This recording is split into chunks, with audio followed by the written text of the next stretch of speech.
গত বছরের ডিসেম্বরে বড় পর্দায় অভিষেক হয় জনপ্রিয় অভিনেত্রী মেজাবিন চৌধুরীর। শঙ্কু দাশগুপ্তর পরিচালনায় প্রিয় মালতী সিনেমায় মালতী চরিত্রে অভিনয় করে প্রথম ছবিতেই বাজিমাত করেন তিনি। সমালোচকদের প্রশংসা তো পেয়েছিনি, এবার জিতলেন একসঙ্গে দুটি পুরস্কার। গতকাল অনুষ্ঠিত হলো মেরিল প্রথম আলো পুরস্কারের ২৬তম আসর, আর সেখানেই যেন আলো ছড়ালেন মেহজাবিন।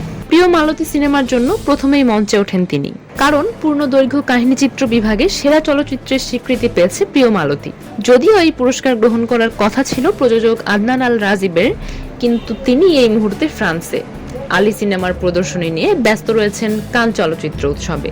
তাই নির্মাতা ও সহপ্রযোজকদের সঙ্গে মঞ্চে পুরস্কার গ্রহণ করেন মেহজাবিন। তবে এখানেই থামেননি তিনি, আরও দুবার মঞ্চে ওঠেন, কারণ সমালোচক এবং তারকা জরিপ দুই বিভাগেই সেরা অভিনেত্রী হিসেবে নির্বাচিত হয়েছেন মেহজাবিন তার অভিষেক সিনেমার জন্যই। পুরস্কার গ্রহণের পর আবেগঘন প্রতিক্রিয়ায় মেহজাবিন বলেন, আপনাদের ভালোবাসার কারণেই এতগুলো বছর ধরে আমি এই সম্মান পেয়ে এসেছি। তবে প্রিয় মালতীর জন্য পাওয়া পুরস্কারটা একেবারে আলাদা অনুভূতি। এমন গল্প আরো হওয়া উচিত। নারী প্রধান গল্পের গুরুত্ব নিয়েও কথা বলেন তিনি। বলেন, ইন্ডাস্ট্রিতে সব ধরনের গল্পের জায়গা হওয়া দরকার, তবে নারী প্রধান গল্পগুলোকে আলাদাভাবে গুরুত্ব দেওয়া উচিত। শুধু স্ট্রাগল বা আর্ট ফিল্ম নয়, এ ধরনের গল্পও হতে পারে জনপ্রিয়।